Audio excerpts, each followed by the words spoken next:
Assalamualaikum warahmatullahi wabarakatuh. Kami dari kelompok 2. Kami akan mempresentasikan mengenai business combination menurut PSAK yang terkait. Sebelumnya, perkenalkan nama saya Nabila Zain. Nama saya Fadia Apriliani Hasanah. Saya Frida Kusuma Wardani.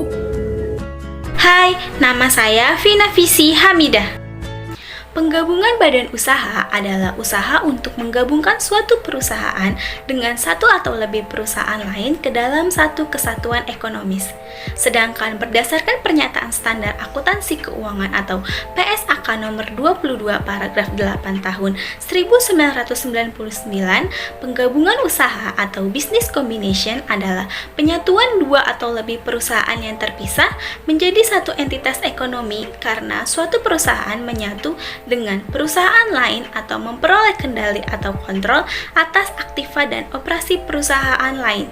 Tujuan perusahaan-perusahaan melakukan penggabungan badan usaha salah satunya adalah mengurangi tingkat persaingan di antara perusahaan sejenis serta adanya skala operasi yang lebih besar akan dapat menghemat berbagai macam biaya yang dihasilkan dalam proses operasional. Di samping itu, penggabungan badan usaha dapat memperkuat posisi perusahaan di dalam pasar. Perusahaan menggabungkan sumber-sumber ekonomi yang dimiliki masing-masing perusahaan yang bergabung, dan pada saat ini banyak perusahaan mengalami krisis sehingga perusahaan-perusahaan tersebut melakukan penggabungan badan usaha agar dapat mempertahankan identitas serta melanjutkan usahanya. Alasan penggabungan usaha dibagi menjadi 6 diantaranya. Yang pertama, manfaat biaya atau cost advantage. Yang kedua, risiko lebih rendah atau lower risk. Yang ketiga, penundaan operasi pengurangan atau fewer operating delay. Yang keempat, mencegah pengambil alihan atau avoidance of takeovers. Yang kelima, akuisisi harta tak berwujud atau acquisition of intangible asset. Yang keenam, alasan-alasan lain atau other reasons. Jenis dan bentuk penggabungan usaha. Dilihat dari segi organisasi usaha mengembangkan perusahaan, dapat dilakukan melalui salah satu dari dua jalan sebagai berikut. Yang pertama, mengadakan ekspansi atau perluasan usaha dari usaha yang telah ada atau external business expansion. Dalam hal ini dapat dilakukan dengan hanya memperluas usaha yang telah ada tanpa melibatkan unit-unit usaha di luar organisasi perusahaan. Usaha demikian itu dapat dilakukan dengan membuka daerah-daerah pemasaran yang baru, menambah atau memperkenalkan produk baru, menambah saluran-saluran distribusi yang baru, atau dengan menggunakan metode penjualan yang baru dalam rangka meningkatkan omset. Yang kedua, mengadakan penggabungan badan usaha atau external business expansion. Dalam hal ini, untuk mengembangkan usahanya, suatu perusahaan mengadakan penggabungan sumber-sumber ekonomis yang dimiliki perusahaan lainnya. Dengan demikian, untuk mencapai perkembangan usaha tersebut, dilakukan dengan melibatkan unit-unit yang telah ada sebelumnya. Dilihat dari segi cara terbentuknya pengembangan badan usaha melalui external business expansion, dapat dibedakan ke dalam dua cara sebagai berikut. 1. Penggabungan badan usaha. Menggabungkan beberapa perusahaan yang telah ada sebelumnya menjadi satu perusahaan yang baru atau berfungsinya beberapa perusahaan ke dalam perusahaan yang baru. Dalam hal ini, perusahaan-perusahaan yang digabung kehilangan dan melepaskan statusnya sebagai satu kesatuan usaha yang memiliki badan hukum. 2. Pemilikan sebagian besar saham-saham perusahaan lain. Dengan dimilikinya sebagian besar saham-saham perusahaan lain, berarti berhak baik sebagian atau sepenuhnya dapat mengendalikan operasi dan manajemen perusahaan lain tersebut. Bentuk-bentuk penggabungan badan usaha dapat dibedakan ke dalam berbagai macam bentuk, yaitu 1. Dari segi jenis usaha yang bergabung.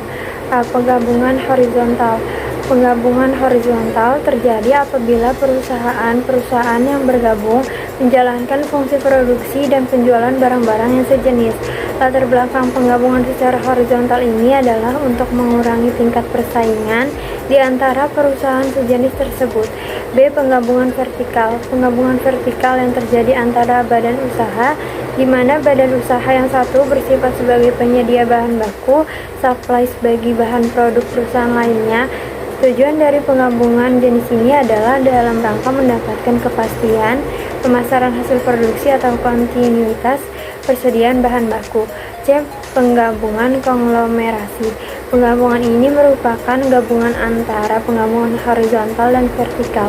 Tujuan dari penggabungan jenis ini adalah menggabungkan sumber-sumber ekonomi yang dimiliki oleh masing-masing perusahaan yang bergabung. Yang kedua, dari segi kejadian hukumnya. Pertama, terdiri dari akuisisi atau acquisition.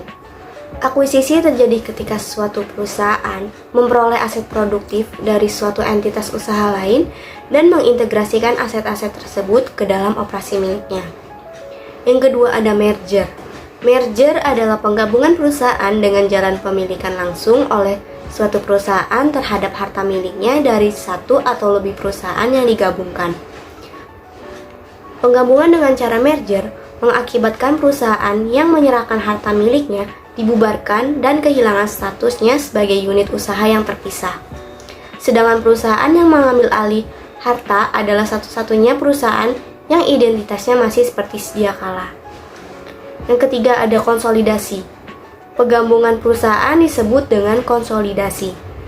Jika dalam proses penggabungan itu dibentuk sebuah perusahaan baru dengan tujuan khusus untuk membeli atau mengambil alih harta milik dan mengakui hutang-hutang dari dua atau lebih perusahaan yang telah ada.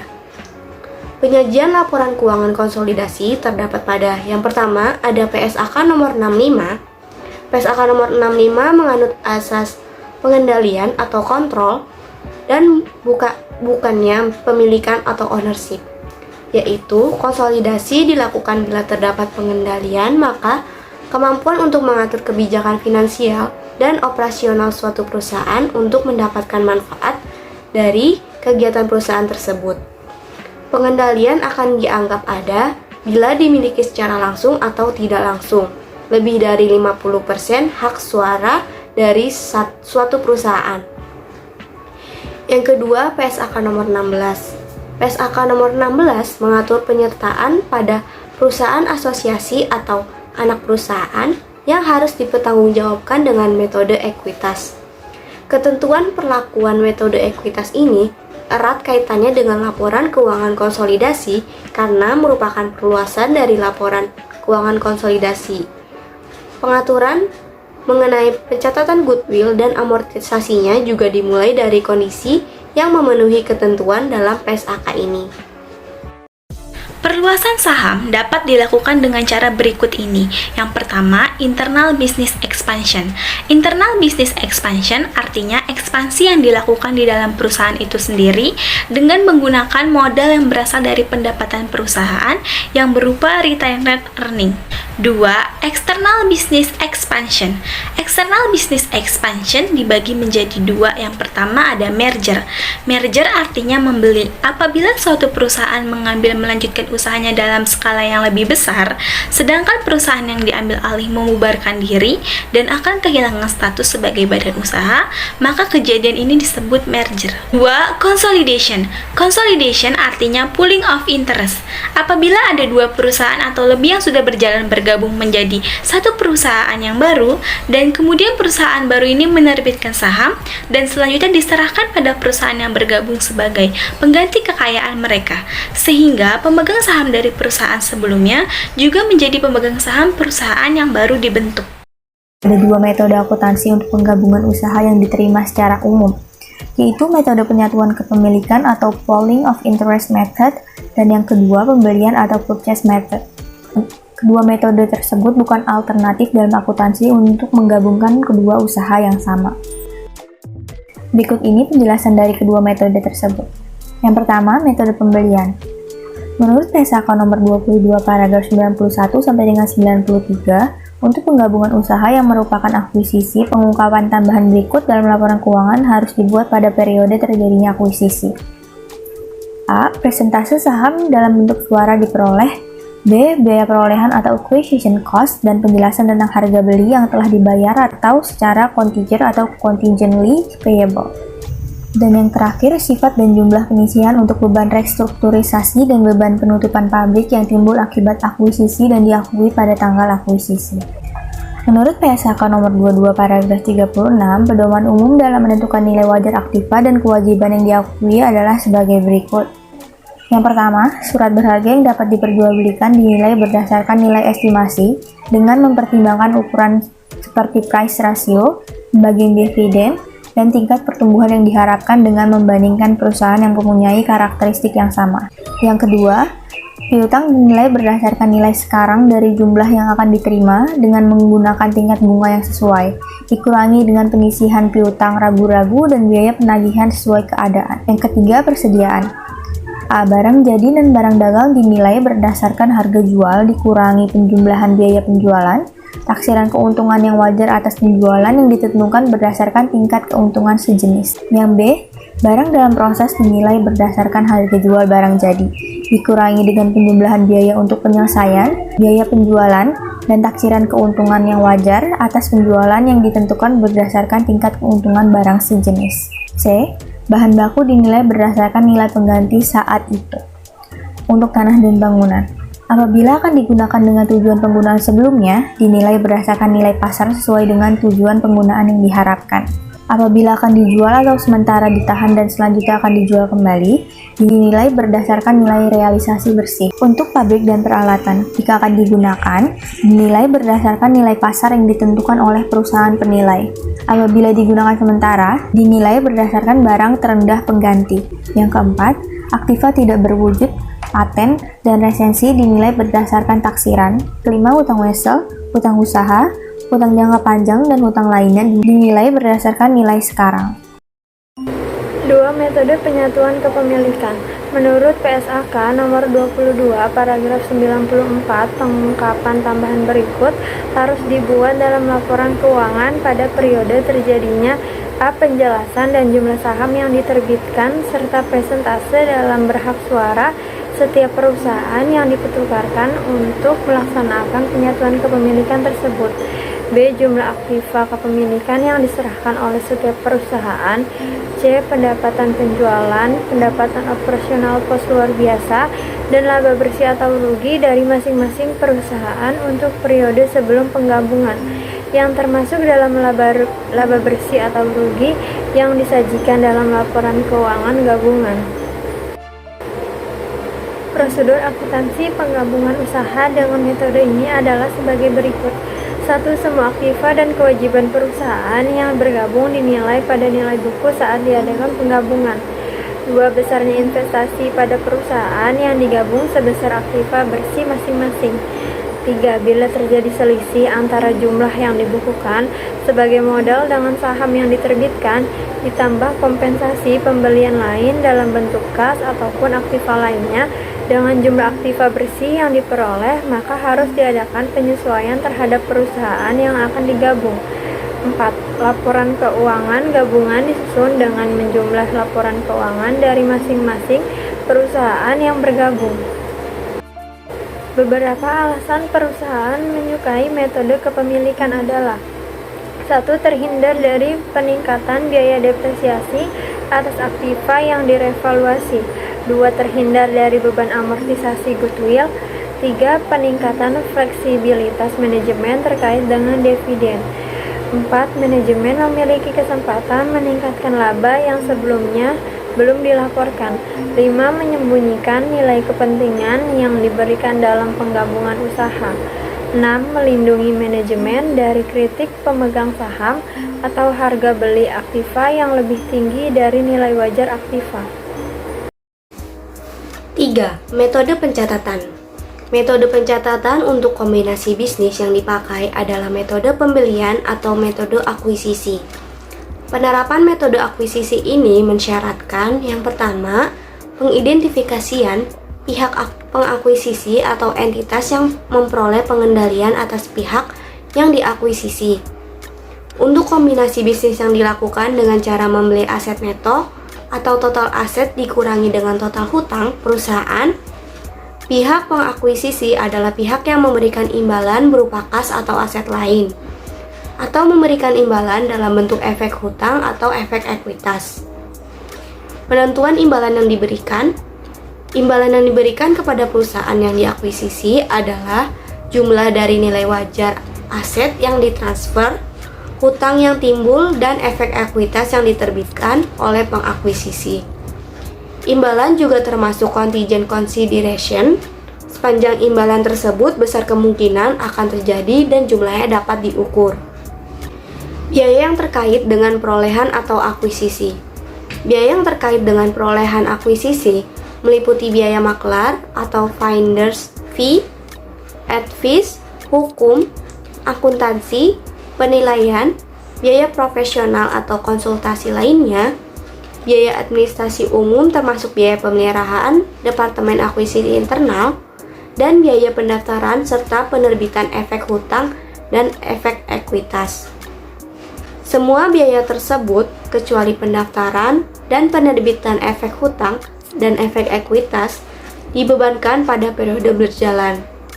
Sesuai dengan PSAK 55, biaya pendaftaran serta penerbitan efek hutang akan menambah diskon atau utang atau mengurangi premium atau didebitkan ke diskon atau premium efek hutang. Sedangkan biaya pendaftaran serta penerbitan efek ekuitas akan mengurangi atau didebitkan ke agio saham atau additional paid in capital.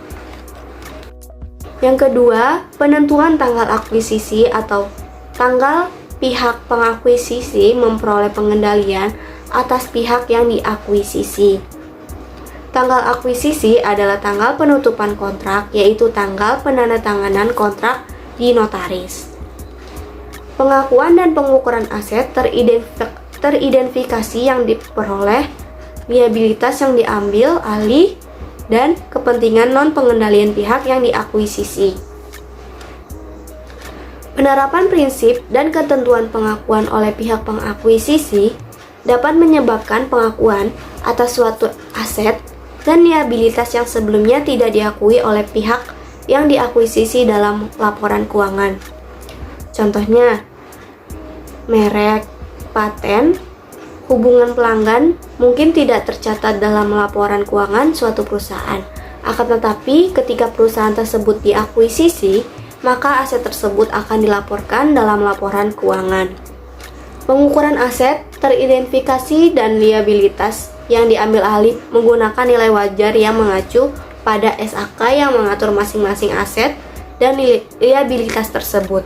Sedangkan pengukuran kepentingan non-pengendalian didasarkan pada nilai wajar atau berdasarkan proporsi aset neto teridentifikasi. Yang ketiga, pengakuan dan pengukuran goodwill atau keuntungan dari pembelian dengan diskon. Dalam suatu kombinasi bisnis, ada kalanya imbalan yang diberikan lebih besar daripada nilai wajar aset neto atau aset dikurangi liabilitas yang diperoleh. Selisih tersebut diberikan karena pengakuisisi menilai bahwa perusahaan yang diakuisisi mempunyai berbagai kelebihan atau aset yang tidak bisa teridentifikasi. Aset demikian disebut goodwill.